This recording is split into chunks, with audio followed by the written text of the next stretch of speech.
নমস্কাৰ প্ৰিয় দৰ্শক, মোৰ নাম পাৰ্থ বৰা আৰু সকলোকে নিউজ 18ৰ ইউটিউব আৰু ফেচবুকৰ মঞ্চলৈ স্বাগতম জনাইছো। প্ৰিয় দৰ্শক, এটা অতি সংবেদনশীল গুৰুত্বপূৰ্ণ বিষয়লৈ আপোনালোকৰ ওচৰলৈ আহিছো। সচৰাচৰ দেখা যায় যিসকল আমাৰ সমাজত সমকামী লোক আছে, ইংলিছত যাক LGBT কমিউনিটি বুলি কোৱা হয়, সেইসকল লোকৰ গ্ৰহণযোগ্যতা সমাজত যিমান হ'ব লাগিছিল সিমান নহয়, বা সচৰাচৰ সামাজিক মাধ্যম বা অন্যান্য পপুলাৰ মিডিয়ামসমূহক আমি তেওঁলোকক ঠাট্টা মস্কৰা কৰাই পৰিলক্ষিত হয়। যি ধৰণে সমাজত তেওঁলোকৰ গ্ৰহণযোগ্যতা হ'ব লাগিছিল গ্ৰহণযোগ্যতা নহয়, বা আমাৰ কিছু ধাৰণাৰ অভাৱ, যি ধৰণে ভগৱানে পুৰুষৰ সৃষ্টি কৰিছে সেই ধৰণে নাৰীৰো সৃষ্টি কৰিছে, আৰু সেই ধৰণেই সমকামী লোকৰ সৃষ্টি কৰিছে। আজি এগৰাকী বিশেষ অতিথি আমাৰ সৈতে সংযুক্ত হৈ আছে, ৰুচিকা ভূঞা। প্ৰথমতেই মই প্ৰিয় দৰ্শক ৰুচিকাৰ সৈতে সকলোকে চিনাকি কৰাই দিব বিচাৰিম। ৰুচিকা, থেংকছ আপুনি আমাক এই সময়খিনি দিয়াৰ কাৰণে। ৰুচিকা মুম্বাইৰ এখন স্কুলৰ একাদশ শ্ৰেণীৰ ছাত্ৰী, ক্লাছ 11ৰ ছাত্ৰী, আৰু ৰুচিকাই এই চেঞ্চিটিভ ইছ্যুটোৰ ওপৰত এখন বিৰাট ধুনীয়া কিতাপ লিখি উলিয়াইছে, আনটিল ইট ৰেইনছ এগেইন। আৰু ৰুচিকাই এই কিতাপখনত বয়স সন্ধিৰ সময়ত, এডলেচেণ্ট ষ্টেজৰ সময়ত এগৰাকী কিশোৰীয়ে কেনেধৰণে নিজকে আৱিষ্কাৰ কৰে, নিজৰ যি শৰীৰৰ বৈশিষ্ট্য, শাৰীৰিক বৈশিষ্ট্য বা নিজৰ যৌন আকৰ্ষণৰ বিষয়ে নিজকে কেনেকৈ আৱিষ্কাৰ কৰে, আৰু আৱিষ্কাৰ কৰাৰ পিছত কি ধৰণে এক মানসিক সংঘাতত ভোগে, কি ধৰণে এক মানসিক সংঘাতত ভোগে নিজৰ লগত বা সমাজৰ এক প্ৰচলিত ধাৰাৰ লগত, বা কেনেকৈ পিতৃ মাতৃৰ সন্মুখীন হয়, এই কথাখিনি সেই উপন্যাসখনৰ যোগেদি উপস্থাপন কৰিছে সাৱলীলভাৱে। ৰুচিকা, প্ৰথমতে আপোনাক congratulations, thanks for telling a story. যিটো আমাৰ সমাজত যিটো এক টেবু, বা আমাৰ সমাজত this is largely avoided in our society. So' probably অতি কম বয়সতে ৰুচিকাই এনেকুৱা এখন কিতাপ লিখি উলিওৱাৰ কাৰণে ৰুচিকাক ধন্যবাদ জ্ঞাপন কৰিছো। ৰুচিকা, আপোনাক মই প্ৰথম প্ৰশ্ন সুধিব বিচাৰিম। প্ৰথম মই ক'লোৱেই, যিটো বিষয় সমাজত এভইড কৰা হয়, this is largely avoided in the societal discourse, there is a taboo associated with this entire issue of homosexuality. People actually do not understand. So first of all, how did the idea come to your mind to write such a beautiful book, Ruchika? Thank you. আৰু মই উত্তৰ দিয়াৰ আগতে আপোনাক এই সুযোগ দিয়াৰ কাৰণে মই কৃতজ্ঞতা জ্ঞাপন কৰিছোঁ। আৰু যোনটো LGBTQ+ আৰু হোমোছেক্সুৱেলিটি যোনটো বিষয় হয়, সেইটো আজিৰ দিনত মানুহে বেছিকৈ আলোচনা নকৰে, টাবু হয়, কিন্তু আলোচনা কৰাটো বহুত গুৰুত্বপূৰ্ণ হয়। তো সেই কাৰণে আপুনি যে মোক এই প্লেটফৰ্মটো দিছে আজি মোৰ ষ্টৰিটো প্ৰেজেণ্ট কৰিবলৈ, সেইটো কাৰণে ধন্যবাদ। Thank you so' much. So' to answer your question, how did the idea come to my mind? মই মানে সৰুৰে পৰা লিখি বহুত ভাল পাওঁ, আৰু 10 বছৰৰ বয়সৰ পৰাই মই লিখি বহুত ভাল পাওঁ। বেছিভাগ মই কবিতাই লিখিছিলোঁ, আৰু তাৰপিছত লাহে লাহে মই প্ৰ'জতো কমফৰ্টেবল হৈ গ'লোঁ, আৰু কিতাপ এখন লিখিম বুলি মোৰ মনত আইডিয়াটো বহুত আগৰ পৰাই আছিলে, কিন্তু কিহৰ ওপৰত লিখিম মই একো ভাবিব পৰা নাছিলোঁ। আৰু এইটো মই লকডাউনত লিখিছিলোঁ, মে' মানত আৰম্ভ কৰিছিলোঁ। আৰু সেই সময়ত আমাৰ সকলোৰে ওচৰত বহুত অপৰ্যাপ্ত সময় আছিল, ফ্ৰী টাইম আছিলে, আৰু আমি মানে পাৰ্চনেলি মোৰ কাৰণে মই বহুত গভীৰ ভাৱ চিন্তা কৰিবলৈ সময় পাইছিলোঁ, কাৰণ মোৰ বৰ্ড এক্সাম কেঞ্চেল হৈ গৈছিলে, মোৰ কৰিবলৈ এনেই মানে কোনো কাম নাছিলে। তো আৰু চবৰে কাৰণে বহুত ডিফিকাল্ট টাইমো আছিলে, চবৰ মেণ্টেল হেল্থৰ Right. বহুত প্ৰব্লেম আছিলে। তো সেই সময়ত মই এনেই মানে মোক মা দেউতাহঁতেও কয় কেতিয়াবা, মই মানে বহি থাকোঁতে ইমানেই ভাবি থাকোঁ যে মানুহে কথা পাতি থাকিলে মই মানে পাহৰিয়ে যাওঁ কি কথা পাতি। তো সেনেকৈ মই মানে ভাবি বহুত ভাল পাওঁ। তো সেই কণ্টেম্পলেশ্যন, ইণ্ট্ৰস্পেকশ্যন কৰিয়ে মই এই যে ইছ্যুটো যে আছে, এনেই ব্ৰডলি টিনেজাৰ্ছৰ যোনটো ইণ্টাৰনেল কনফ্লিক্ট হয়, যেতিয়া আমি ডাঙৰ হৈ থাকোঁ, আমি বহুত ইম'শ্যনছ থ্ৰু পাছ কৰোঁ, বহুত ইম'শ্যনেল কনফ্লিক্ট হয়, আৰু অফেন কি বুলি কয়, টিনেজ এংষ্ট হয়, আৰু আমাক মানে এডাল্টছক ক'লে, ডাঙৰ মানুহক ক'লে, সিহঁতি আমাক ডিছমিছ কৰি দিয়ে বা বিলিটল কৰি দিয়ে, যে ক'ব যে মানে তুমি সৰু হয়, তুমি কি বুজি পাবা এই কথাবোৰ, বা মানে আমাক ইমান চিৰিয়াছলি নলয়।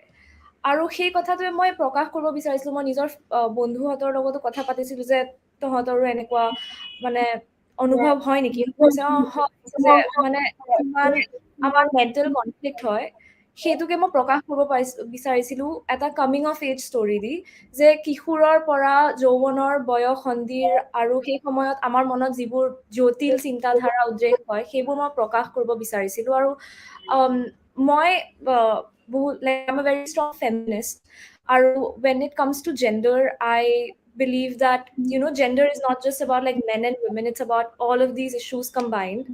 আৰু মই LGBTQ+ কমিউনিটিৰ বিষয়ে এনেও মই বহুত আগৰ পৰা passionate হৈ আছো, মই নিজকে এডুকেট কৰিছো, মই বুজি পাইছো, আৰু as a teenager myself I'm exploring my identity, and my main inspiration for the book was like there are a lot of books like this in Hollywood and like in the Western world, but I was like কিন্তু আমাৰ মানে ভাৰতত এনেকুৱা কাহিনী মানুহে শুনি পোৱা নাই আগতে, আৰু so the best way to educate someone is to make them read a book, and that is why I wanted to tell that story কি often মানুহে বাহিৰৰ পৰা দেখে আৰু কয় যে এইটো আমাৰ মানে কালচাৰত নাই যে ছোৱালীয়ে ছোৱালীক ভাল পাব বা ল'ৰাই ল'ৰাক ভাল পাব, সেইকাৰণে এইটো ঘিণ হিচাপে চাই, বেয়া বস্তু হিচাপে চাই।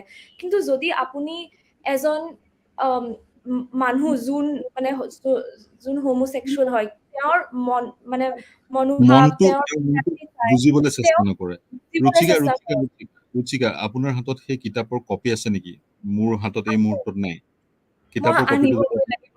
এনিৱে কাৰোবাক আনিব কৈ দিয়ক, অনাৰ সময়ত সেই আনিলে কিতাপৰ কপিটো আপুনি দেখুৱাব বিচাৰিব। হয়, আপুনি সঠিককৈ কৈছে, আমাৰ সমাজত এটা টেবু আছে। মই ক'লোৱে সামাজিক মাধ্যম বা পপুলাৰ মিডিয়া, চিনেমাই হওক বা টিভিয়ে হওক বা এণ্টাৰটেইনমেণ্ট অন্য মিডিয়ামেই হওক, তেওঁলোকক সচৰাচৰ লেম্পুন কৰা হয়, তেওঁলোকক ঠাট্টা মস্কৰা কৰা হয়, হাঁহি পাত্ৰ সজা হয়।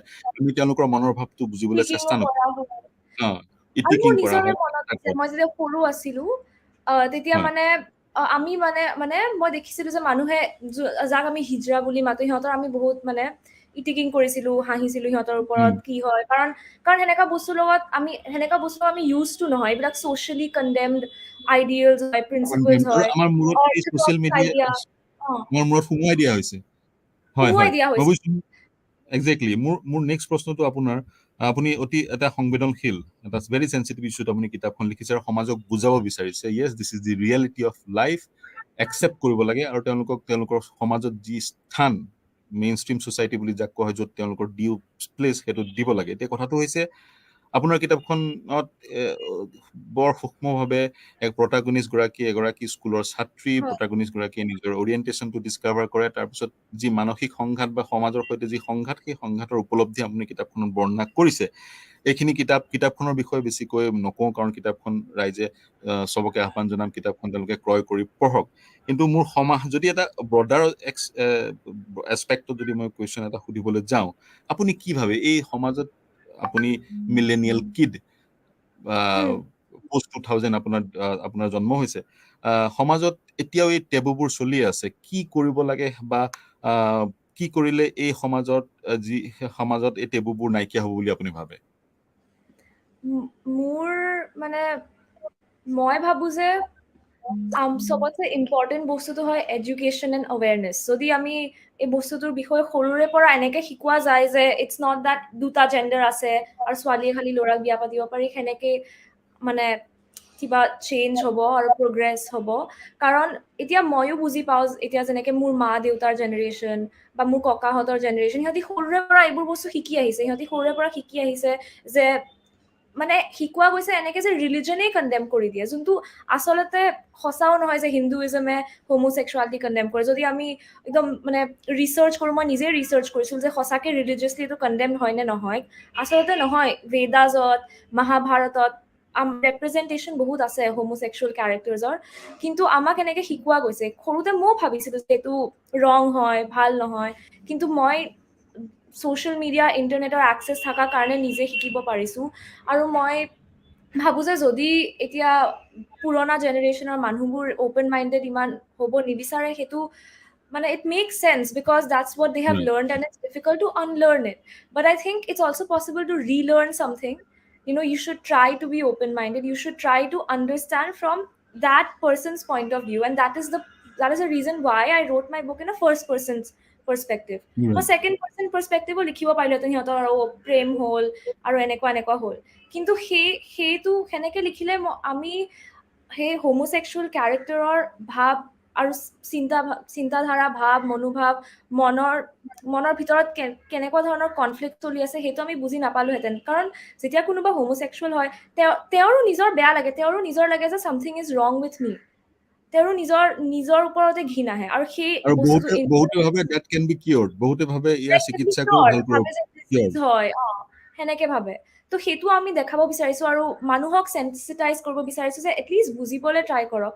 যদি আপুনি একচেপ্ট নকৰে ঠিক আছে, কিন্তু বুজিবলৈতো অলপ চেষ্টা কৰক। আৰু আই থিংক সেইকাৰণে এডুকেশ্যন বহুত ইম্পৰ্টেণ্ট হয়।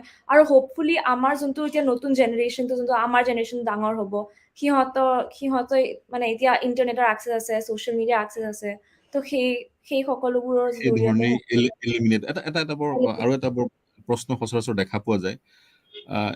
এজন কিশোৰ বা কিশোৰীয়ে যেতিয়া নিজকে ডিছকাভাৰ কৰে, অৰিয়েণ্টেশ্যনটো ডিছকাভাৰ কৰে, ছেক্সুৱেল অৰিয়েণ্টেশ্যনটো ডিছকাভাৰ কৰি নিজকে ডিছকাভাৰ কৰে হোমোছেক্সুৱেল হিচাপে বা LGBT হিচাপে নিজকে ডিছকাভাৰ কৰাৰ পিছত পেৰেণ্টছৰ লগত ডিল কৰাৰ কথাও আপুনি আপোনাৰ উপন্যাসত উল্লেখ কৰিছে। How do you see to it?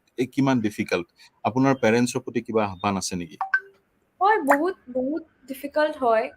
আৰু বহুত মাক দেউতাকে একচেপ্ট নকৰে, কাৰণ সিহঁতৰ কাৰণেও কিমান ডিফিকাল্ট হ'ব, সিহঁতি সৰুৰ পৰা যি শিকি আহিছে।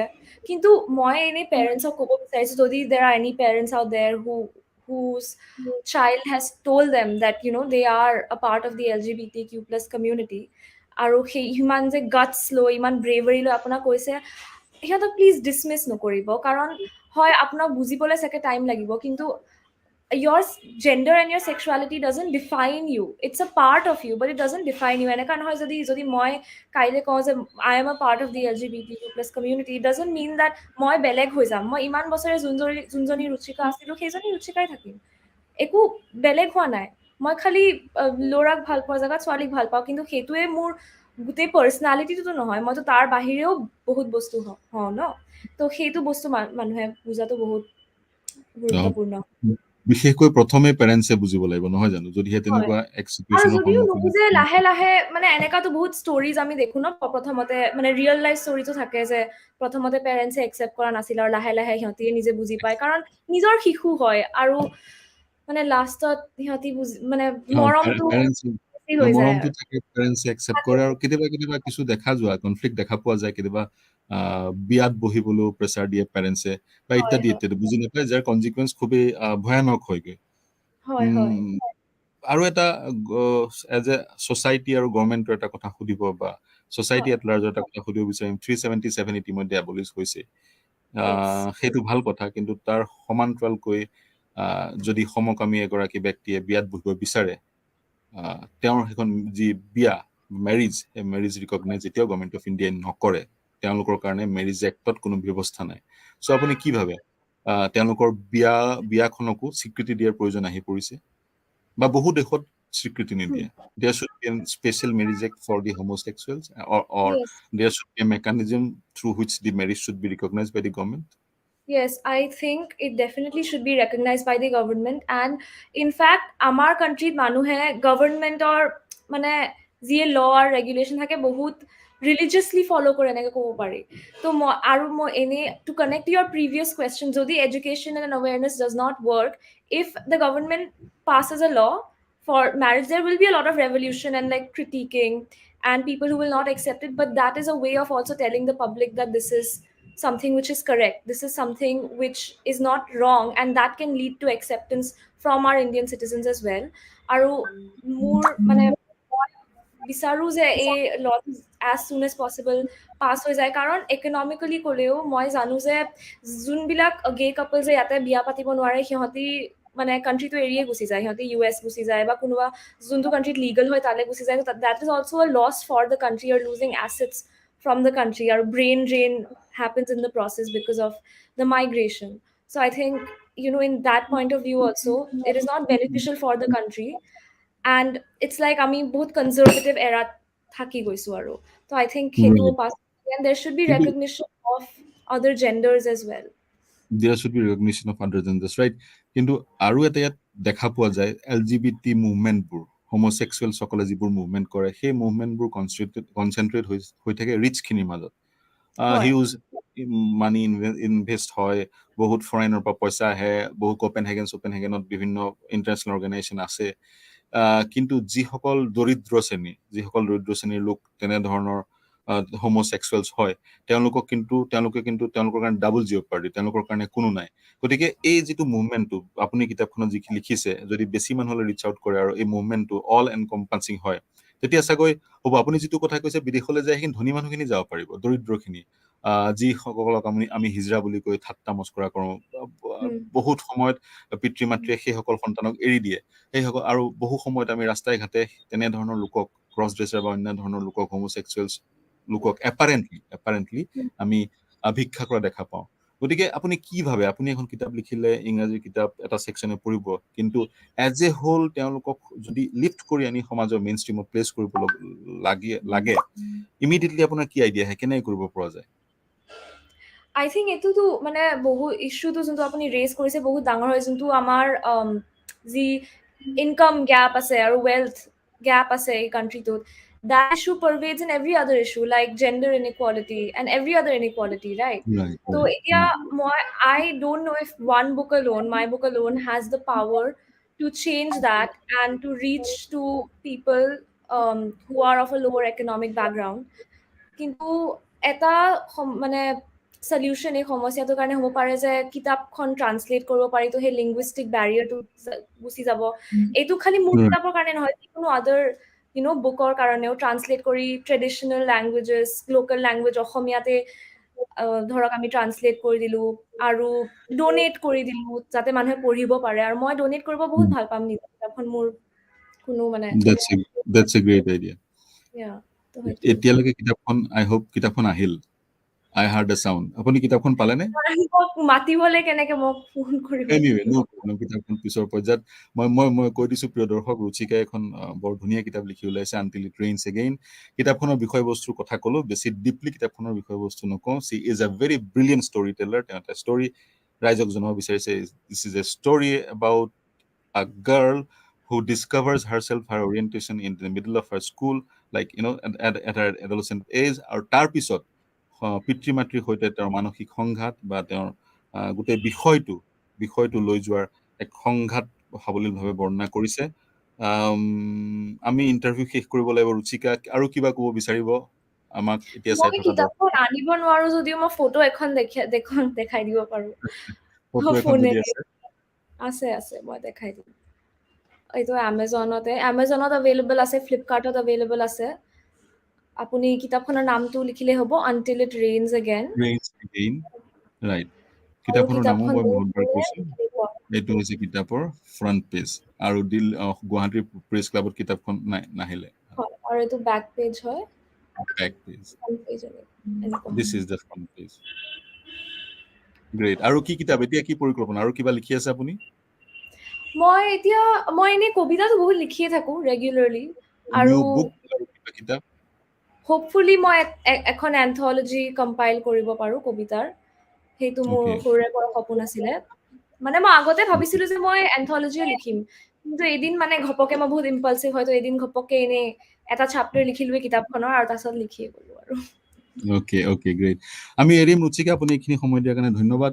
আপোনাক অভিনন্দন জনাইছো, আৰু আপোনাক ধন্যবাদ জনাইছো। এটা সংবেদনশীল বিষয় আপুনি ৰাইজৰ মাজলৈ লৈ আহিছে আৰু বহু কথা কৈছে। মই পুনৰ কওঁ, এয়া সময়ৰ আহ্বান। সেইসকল লোকক, হোমোচেক্সুৱেল সকলক আমি সমাজৰ তেওঁলোকৰ যি ডিউ প্লেচ, সেই ডিউ প্লেচটো দিয়াটো এই মুহূৰ্তত বহুত হৈ গ'ল। এতিয়া 2022 চন, আমি বুজি তেওঁলোকক সেই সমাজত স্থান দিয়াটো এক সময়ৰ আহ্বান।